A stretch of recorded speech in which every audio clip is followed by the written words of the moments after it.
Hello everyone, I'm Hunter Huxley and this is the Prepper Papers. Today is our second video in a three-part series on everyday carry, or EDC kits. Tactical gear is making big waves in the everyday carry, EDC, market, where its heavy-duty functionality is being touted as superior to the average, more practical-minded EDC gear. This video explores the uses of tactical gear and details the features you should look for when selecting this type of gear for your EDC setup. If you enjoy our content, be sure to subscribe. The word tactical gets thrown around a lot in the everyday carry, EDC, world, but many times it is used in the wrong context. It's not uncommon to see a knife that has a sleek, blacked-out design marketed as tactical, or a screwdriver being added to a keychain tool to make it tactical. The truth is, tactical denotes a piece of gear that was designed from the ground up to be used by the military, usually with a hand-to-hand combat purpose. In the EDC world, a tactical piece of gear is one that is purpose-built to perform whatever duties come its way, including combat and survival situations. Tactical gear is incredibly durable, highly functional, and versatile enough to perform many tasks. Wondering how tactical EDC gear might fit into your survival kit, or how it differs from other practical EDC gear? I'll provide some examples of tactical gear, along with the features that help define it. After, I guarantee you will have a firm grasp on what makes a piece of gear tactical, and why you need to add it to your bug out, or get home bag, ASAP. Tactical vs Practical EDC. Tactical gear is designed to be used in a survival or combat situation each step of the way, from inception, through quality manufacturing, and final use in the field. While there is plenty of practical EDC gear that also features thoughtful designs and durable construction, the difference between the two lies in the focus on survival at any cost. Put simply, tactical gear is built for serious situations. Some of it won't be as lightweight as its practical EDC cousins, but you know when you pick it up that you can rely on it for survival. Wondering which tactical gear is the most critical to add to your EDC setup? Start with this list. Tactical knife. Everyone knows that a quality knife is the first piece of gear to go into your survival kit, but what makes a knife tactical? Think about the difference between a Ka-bar survival knife and a Swiss Army knife. The Ka-bar is meant for blood and guts reliability, featuring a robust grip, a sharp point, and a serrated edge that allows its user to cut through nylon cordage or a mole chest rig. After picturing that, a Swiss Army knife sounds downright docile. It's still well made and highly functional for most tasks around camp, but you won't want to carry it into a combat situation. Of course, it's not really practical, or legal in some areas, to carry a Ka-bar for everyday use, but hopefully the comparison helps you see the difference. A tactical EDC knife will be a downsized version of a Ka-bar that has a lot of the same features, such as a Mikata or G10 handle that won't slip out of your hand when wet, a fine edge that can be used for piercing and slicing, and a serrated edge to quickly cut through stubborn materials. Tactical lighter. The next item to add to your go bag should be some sort of fire starter, and nothing beats the ease of use and reliability of a lighter. Most civilians will be perfectly happy with a BIC lighter. They are actually very well made and can take a decent amount of abuse. If you are serious about survival, however, it's a good idea to invest in a tactical lighter. Whether you choose one that runs on butane, lighter fluid, or even batteries is a matter of personal preference, but be sure it is shockproof, waterproof, and has a wind cover that also prevents it from accidental ignition. Tactical flashlight. This one is a particular point of frustration for me. There are a ton of flashlights being marketed as tactical, but they are made of cheap, thin metal and will likely cause your batteries to corrode before you ever get a chance to use them. True tactical flashlights are designed for everyday use by security, LEO, and military personnel, and their heavy-duty, damage-resistant housings and ultra-bright beams give you a firm sense of quality as soon as you heft them. One other feature to look for in a tactical flashlight is an extended battery life. Tactical flashlights allow you to use darkness to your advantage in a combat situation.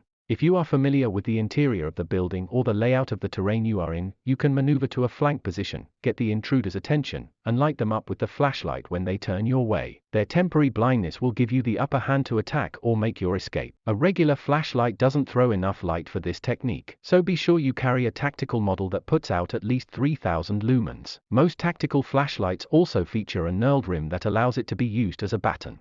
Bullet space pen. Tactical pen. There are two schools of thought for tactical pens. I tend to sway towards the more traditional approach of relying on a lightweight tool that can write in any conditions. There are also some cool tactical pens on the market nowadays that are not only highly functional, they have sharp points and other features that are intended for combat. If I'm in a survival situation, I'm likely to go for my knife before a pen, so I prefer to carry a space pen that is lightweight but sturdy enough to withstand a lot of abuse. A friend had his space pen run over by a 10,000-pound forklift, and although the housing is scratched, it still writes like new. If you plan to carry a pen that is designed to be used as a weapon, be sure to take the time to get trained to use it correctly. Otherwise, you are just adding a weapon that you don't know how to use to the fight. There are some models out there that are designed to look like a regular pen, however, and I can see how one of those could be useful in a self-defense situation.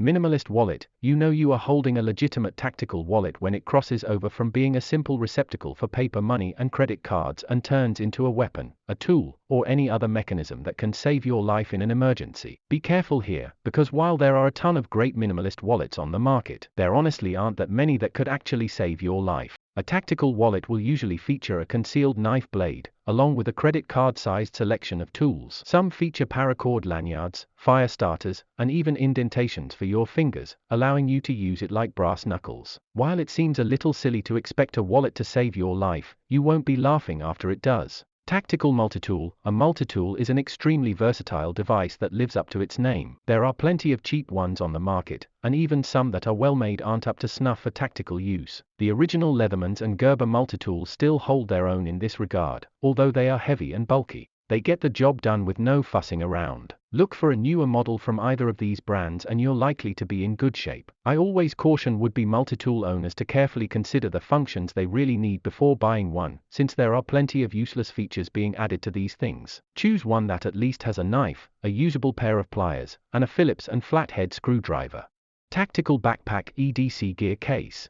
Now that you have a sense of the basic gear to get your tactical EDC up and running, you will need the proper type of bag or carrying case for toting it around. While a backpack is the most obvious choice to carry your EDC kit due to its comfort and versatility, if you are going really minimalist, you might prefer one of the newer EDC pouches or satchels that are available. Whichever method you choose, a true tactical EDC option will be made from heavy-duty abrasion-resistant canvas or nylon, and lined with a waterproof layer. Look for a bag that incorporates several different sizes of pockets for storing all of your gear, and train yourself to put the gear back into the same pockets each time you use it. There are also armor plate carriers available for many tactical backpacks and satchels, along with concealed carry pockets designed to allow the user to hold the armor plate over their torso while drawing a firearm. This is another area where I caution would-be users to train themselves carefully.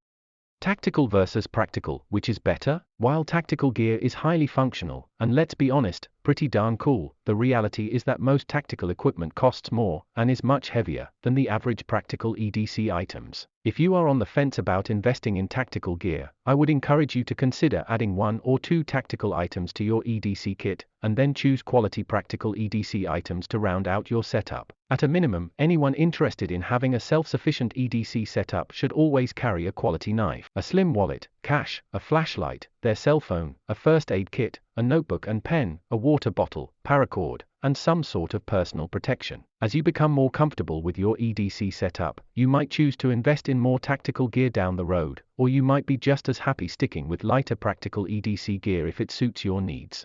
If you're still listening, thank you for making it to the end of part 2 of our 3-part EDC series. I'd like you to know that we truly appreciate your viewership. If you enjoy our content, consider subscribing, or signing up for our newsletter using the link in the description. As always, I'm Hunter Huxley, this is the Prepper Papers, and we'll see you next time.